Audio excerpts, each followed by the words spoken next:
Hi friends, मैं हूं अंकित शर्मा राजस्थान से। और कल की तरह मैं आपके साथ जुड़ चुका हूं वापस अपने यूट्यूब चैनल अंकित शर्मा पर, ऑफिशियल अंकित शर्मा पर। और आज हम बात करने वाले हैं जो हमने आनंद मठ या उपन्यास है, ये जो कहानी है इसको लेकर। ये काफ़ी बड़ी होने वाली है क्योंकि ये जो विस्तृत रूप से मैं आपको बताना चाह रहा हूँ, बाकी यूट्यूबर्स जिन्होंने बताया वो अच्छा बताया है, लेकिन वो थोड़ा शॉर्ट में है, कहानी रूप में है। लेकिन मैं आपको स्टार्टिंग से लेकर लास्ट तक हम लोग साथ में रहेंगे। और ये काफ़ी वीडियो आने वाली है, आप रात में सोते समय से सुन सकते हैं या बोर हो तब भी सुन सकते हैं, जैसा आपको ठीक लगे। तो हम कल फर्स्ट वीडियो में बात कर चुके थे कि जो पदचिन्ह गांव है बंगाल में, वहाँ पर अकाल पड़ा है और कितनी बुरी स्थिति है। लोग दिन प दिन मरते जा रहे हैं और फसल नहीं हो रही है, लेकिन फिर भी राजा कर वसूल रहा है और अंग्रेज़ों का भी शासन है। तो कितनी कठिनाइयों से जो ग्रामवासी है वो वहाँ से पलायन कर रहे हैं। अब जो पदचिन्ह गांव है वहाँ के ही एक धनी व्यक्ति महेंद्र सिंह अपनी पत्नी कल्याणी को लेकर वहाँ से निकल जाते हैं। यहाँ तक हमारी कल बात हुई थी। अब उसके आगे जब वो आगे चलते हैं तो उन्हें एक रास्ते में छाया वाया वृक्ष लेते थोड़ा आराम करते करते आगे जाते हैं। उसके बाद में एक कोठी दिखाई देती है, लेकिन वहाँ पर भी कोई व्यक्ति नहीं। वो आस लेकर जाते हैं कि जब हम इस कोठी में जाएंगे तो शायद कोई मिले और हम भोजन का प्रबंध कर सकें, कुछ खा लें पी लें। लेकिन मित्रों ऐसा कुछ नहीं होता है, काफ़ी हताहत हो जाते हैं वो लोग। और फिर भी वो अंदर जाते हैं और वहाँ पर देखते हैं कि किसी भी कमरे पर कोई दरवाज़ा नहीं है, कोई खिड़की नहीं है, सब खाली पड़े हैं। तो महेंद्र सिंह जो है वो अपनी पत्नी को बोलते हैं कि तुम यहाँ पर थोड़ा आराम करो और मैं बाहर से थोड़ा दूध की व्यवस्था या फिर खाने की व्यवस्था करके आता हूँ। वैसे ही तो वो दोनों बहुत ज़्यादा भूख में पीड़ित थे, लेकिन उनकी भूख के आगे जब वो अपनी बच्ची को देखते थे तो काफ़ी हृदय विदारक उनके लिए ये साबित होता था पल। तो काफ़ी दुखी थे। तो महेंद्र सिंह पदचिन्ह अपनी पत्नी को और कल्याणी को वहाँ पर छोड़कर, अपनी बच्ची को वहाँ छोड़कर वहाँ से चले जाते हैं।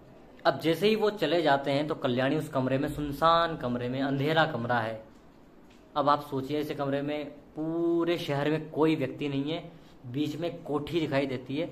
वहाँ पर एक स्त्री अपने छोटी सी बच्ची के साथ कई दिनों से भूखी प्यासी वहाँ पर पड़ी है।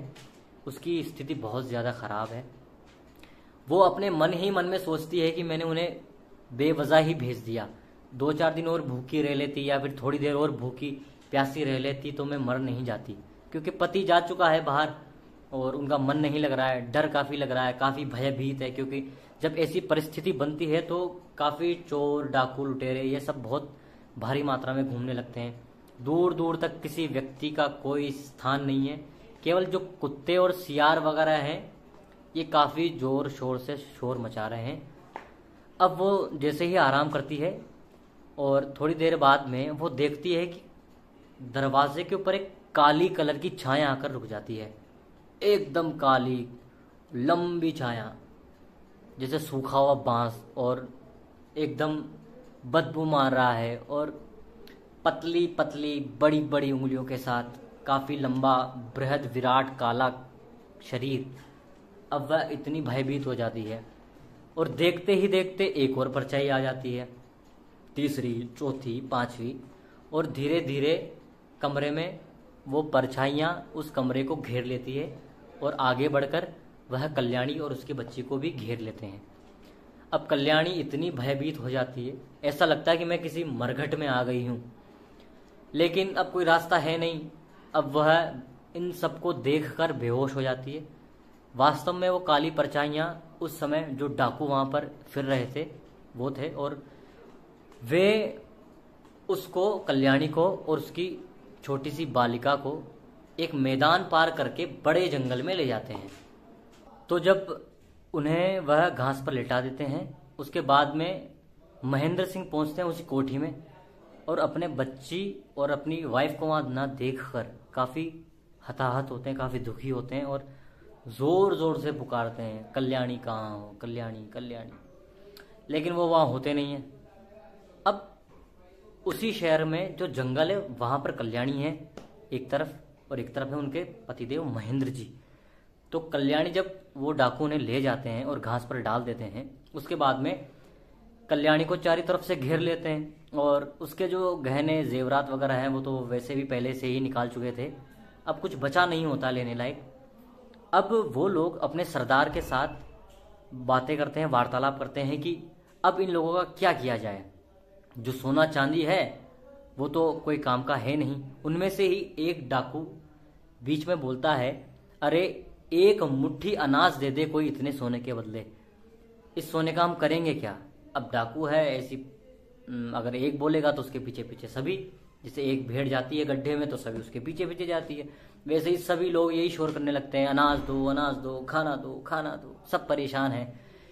लेकिन डाकू का जो सरदार होता है, उन लोगों का सरदार, वो उन्हें चुप कराने की कोशिश करता है कि आप चुप होइए, शांति बनाए रखें। लेकिन कौन सुनता है यार, अब इतनी परिस्थितियां खराब है और भूख भी काफी लग रही है, कोई किसी की नहीं सुन रहा। गाली गलौज यहाँ तक कि हाथापाई का भी मामला आ जाता है।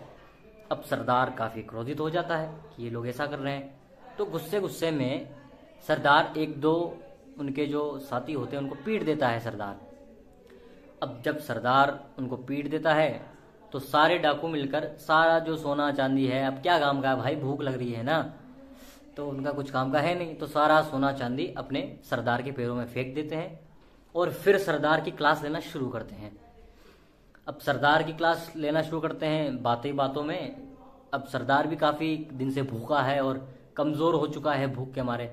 अब एक दो आघात तो जब उस पर होते हैं, एक दो जब लठ पड़ते हैं या मान लो घूंसे पड़ते हैं, तो सरदार वहां मूर्छित होकर गिर जाता है और वहीं पर उसका श्रीमन नारायण हो जाता है भैया। वहीं पे उसकी कहानी खत्म हो जाती है, सरदार वहां मर जाता है। अब सरदार मरने के बाद वो जो बचे हुए डाकू होते हैं वो आपस में ही चर्चा करते हैं कि भूख लग रही है। तो उनमें से एक डाकू कहता है, रोज हम पशुओं का मांस खाते हैं, कुत्ते का खाते हैं, खरगोश खाते हैं, क्यों ना आज नर मांस खाया जाए। तो आज इस अपने सरदार को ही हम पका के खाते हैं। अब उनमें खुशी का माहौल है, भाई खाने को मिलेगा आज तो बढ़िया।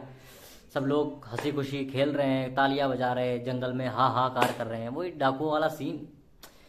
अब उनमें से ही एक व्यक्ति बोलता है कि जब हमें नर मांस ही खाना है तो फिर इस बूढ़े का सख्त और बेकार मांस क्यों खाएं। अब जो जवान लेके आ रखे हैं, कल्याणी को जो ला रखे हैं, उसका मांस क्यों ना खाया जाए। उनमें सब एक व्यक्ति क्या करता है कि लकड़ियां इकट्ठा करता है। अब आग तो जलानी पड़ेगी ना, लकड़ियां इकट्ठा करता है और पत्ते सूखे वूखे सब इकट्ठा करता है और उसमें आग लगा देता है। अब पूरा जंगल दे दीप्यमान हो रहा है, एकदम चमक रहा है, जगजगा रहा है। लेकिन अब उस बूढ़े को खाने से पहले जब उनमें बात हो जाती है कि उनको खाया जाए, जिनको हम लेके आए हैं, अब उनकी नजर जाती है उधर जहां पर उन्होंने कल्याणी को डाला था। अब क्या होता है भैया, जैसे ये कल्याणी की तरफ देखते हैं, कल्याणी वहां से एकदम छू हो जाती है, वहां होता ही नहीं है। वो जब बातें कर रहे होते हैं, लड़ाई कर रहे होते हैं आपस में, तब तक कल्याणी अपनी बच्ची को दूध पिलाकर वहां से पलायन कर जाती है। लेकिन पलायन करने के बाद भी समस्या है, क्योंकि जंगल इतना घना है और बिल्कुल अंधकार छाया हुआ है। जहां पर आग थी वहां तो उजाला था, लेकिन आग की जो एक बाउंड्री होती है वो भी इतनी ज्यादा बड़ी नहीं होती है। तो कटीली झाड़ियां और काफी घना जंगल से होके वह भाग जाती है वहां से। और जैसे ही उनका नजर पड़ता है कि कल्याणियां है नहीं, वो स्त्रियां पर है नहीं, सभी लोग चारों तरफ जंगल में फैल जाते हैं और बहुत ही चिल्ला चिल्ला कर उन्हें ढूंढने लगते हैं। अब जब बीच में जब वो भागती है कल्याणी, तो बच्ची के कोमल शरीर पर झाड़ियां कांटे वगैरह लगने के कारण वह कभी भी जब भी उसका मन हो रोने लगती है। और उसकी रोने की आवाज को सुनकर डाकू लोग और ज्यादा मदमस्त होकर चिल्लाने लगते हैं, हाहाकार मचाने लगते हैं। लेकिन फिर भी कल्याणी अपनी हिम्मत हारती नहीं और भागती रहती है। इसी बीच में चंद्रोदय होता है, चंद्रमा आसमान पर आ जाता है और जो पूरा जंगल होता है अंधकारमय, उसमें प्रकाश होने लगता है।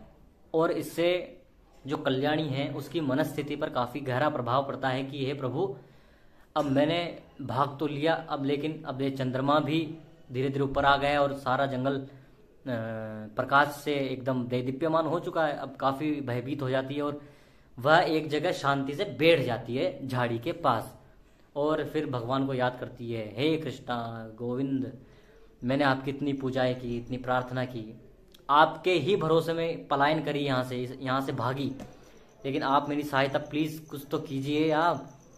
लेकिन ऐसा कह के वो मूर्छित हो जाती है थोड़ी देर में, कभी होश में कभी मूर्छित। और वो डाकू ने ढूंढ रहे हैं, कंटिन्यू चिल्ला चिल्ला कर ढूंढ रहे हैं, तभी कल्याणी को एक स्वर सुनाई देता है, श्रीमन नारायण नारायण, सुनाई होगा आपने। फिर उसने बचपन में सुना था कि देवर्षि नारद नारायण नारायण नाम कहकर पूरे अंतरिक्ष में भ्रमण करते हैं। फिर वो देखती है वो ध्वनि धीरे धीरे धीरे धीरे उसके पास आ रही है, और पास और पास, श्रीमन नारायण नारायण नारायण, और पास। और देखती है जैसे उसकी नजर पड़ती है, एक श्वेत दाढ़ी वाला, एकदम श्वेत वस्त्र धारण किए हुए दिव्य पुरुष उसके पास आता जा रहा है और भजन चल रहा है, श्रीमन नारायण नारायण नारायण। अब वो और धीरे धीरे नजदीक एकदम पास आकर खड़ा हो जाता है। और जब आदमी दुख में होता है या फिर ऐसी स्थिति में फंस जाता है तो आप खुद ही एक बार एक्सपीरियंस करके देख लेना, दिल से आवाज निकलती है प्रभु के लिए। तो वो जब प्रार्थना करती है तो वो साधु पुरुष वहां पहुंचते हैं, वो जो भी हैं दीप्यमान पुरुष। और जो डाकू उन्हें ढूंढ रहे हैं उनकी भी गलती नहीं है एक, अगर हम देखा जाए तो, क्योंकि समय आने पर जो व्यक्ति है वो भी एक जंतु बन जाता है जब ऐसी कठिन परिस्थितियां सामने आती है। अब जैसे ही वो उनको देखती है एकदम पास से, उनको प्रणाम करने का जैसे ही सोचती है भाई देवर्षि नारद है, प्रणाम कर भी नहीं पाती, उससे पहले वो बेहोश हो जाती है। अब बेहोश होने के बाद क्या होता है, वो मुनि कौन है वास्तव में, वो डाकू ने ढूंढ पाते हैं कि नहीं ढूंढ पाते हैं, काफी सारे क्वेश्चन हैं, लेकिन समय का अभाव है। तो नेक्स्ट वीडियो में मैं आपको बताऊंगा कि आगे अब क्या होता है। अब जैसे जैसे हम आगे बढ़ेंगे ये स्टोरी और ज्यादा इंटरेस्टिंग होने वाली है फ्रेंड्स, क्योंकि मैंने पूरी पढ़ी है तो मुझे अच्छे से पता है। अब वो साधु ने क्या करते हैं, उनका बचाते हैं या बचा पाते हैं, या वो भी पकड़े जाते हैं, वो भी मारे जाते हैं, क्या होता है इसके लिए हम कल मिलेंगे। मैं अपनी वीडियो कल फिर अपलोड करूंगा, उसके लिए आप मेरे साथ जुड़े रहिए। ये मेरा यूट्यूब ऑफिशियल अंकित शर्मा का चैनल है। और अगर वीडियो पसंद है और स्टोरी पसंद आ रही है तो प्लीज़ चैनल को सब्सक्राइब कीजिए, लाइक कीजिए, शेयर कीजिए। धन्यवाद। जय हिंद, जय भारत।